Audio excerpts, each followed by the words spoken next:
Hello everyone, আসসালামু আলাইকুম। আজকের আমি বাসায় তৈরি করব লাচ্ছি। তো লাচ্ছি তৈরি করার জন্য এখানে দুধটা ভালো করে গরম করে নিচ্ছি, সাথে চিনিটা মিক্স করে নিচ্ছি যাতে করে গরম গরম চিনিটা একবারে মিক্স হয়ে যায়। তো দুধটা এমনভাবে ঘন করতে হবে যাতে করে এটা একটা ছানা টাইপের তৈরি হয়ে যায়, তা না হলে এটা খেতে তেমন একটা ভালো লাগবে না। যাই হোক, আমি প্রায় অনেকক্ষণ ধরে দুধটা একেবারে ভালো করে ঘন করে নিয়েছি। এই যে দেখুন, কালারটা হালকা বাদামি টাইপের হয়ে গেছে। এটা ঠান্ডা করে নিয়েছি। এখন প্রচুর গরম, আর গরমে লাচ্ছি খেতে দারুণ মজা লাগবে। লাচ্ছি তৈরি করার জন্য আমরা এখন আমটা ভালো করে কেটে নিচ্ছি।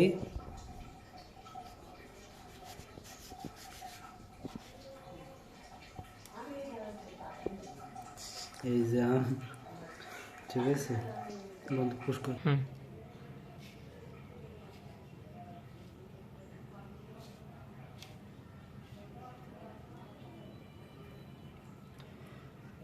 আহা, কত সুন্দর ফরমালিন মুক্ত আম! এটা দিয়ে দারুণ লাচ্ছিরা বানানো হবে।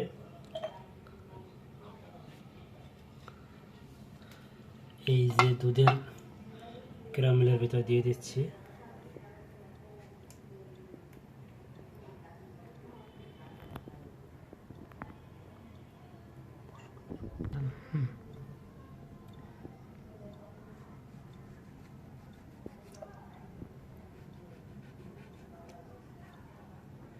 সবগুলো দিয়ে দিচ্ছি।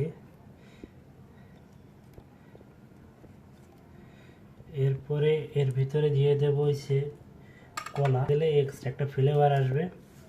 আপনারা চাইলে দিতেও পারেন, নাও দিতে পারেন, ঠিক আছে। কলাটা ভালো করে কুচি কুচি করে নিয়ে নিচ্ছি। একটা কলা সম্পূর্ণটাই দেব। আমরা বাসায় তৈরি করতেছি মজাদার সুস্বাদু লাচ্ছি। তো এটা খেতে দারুণ হবে আশা করি। এই যে এখানে আমরা সাগর কলা নিয়েছি, সাগর কলা এক্সট্রা একটা ফ্লেভার আসে। তো পুরো কলাটাই দিয়ে দিচ্ছি এখানে।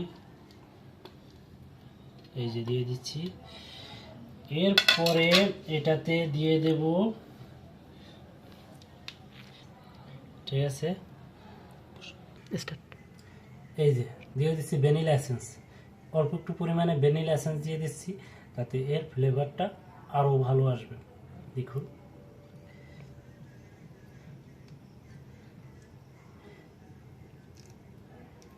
এই যে ভ্যানিলা এসেন্স দিয়েছি। এর ভিতরে দিয়ে দেব আইস। এই যে আইস কিউব দিয়ে দিচ্ছি। আইস কিউবটা আমরা আগেই তৈরি করে রেখেছিলাম। এই যে যেহেতু এখন প্রচুর গরম, মানে it is a dog days, এখন যে পরিমাণে গরম, তাই আমরা আইস কিউব একটু বেশি পরিমাণে দিয়ে দিয়েছি। তো এরপরে এই জিনিসটাকে একটু ভালো করে গোটা দিয়ে নিতে হবে, ঠিক আছে। যেহেতু আমরা বাসায় তৈরি করতেছি, সব কিছুই আমাদের নিজেদের,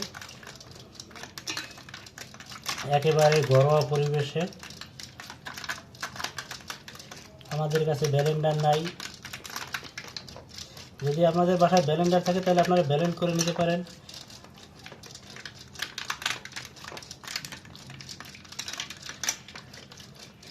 আমরা তৈরি করতেছি হোমমেড লাচ্ছি, কি অসাধারণ! দারুণ একটা ফ্লেভার আসছে এক্ষুনি।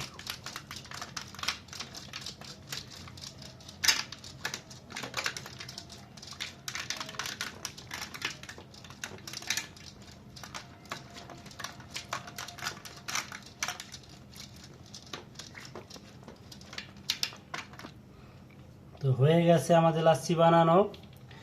এরপর এটা পরিবেশন করব।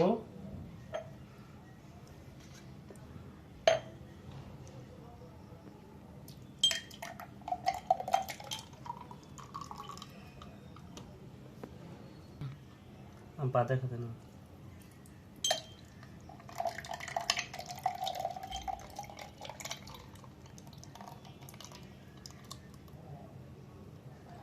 এই যে মজাদার লাচ্ছি, দারুণ হয়েছে দেখতে।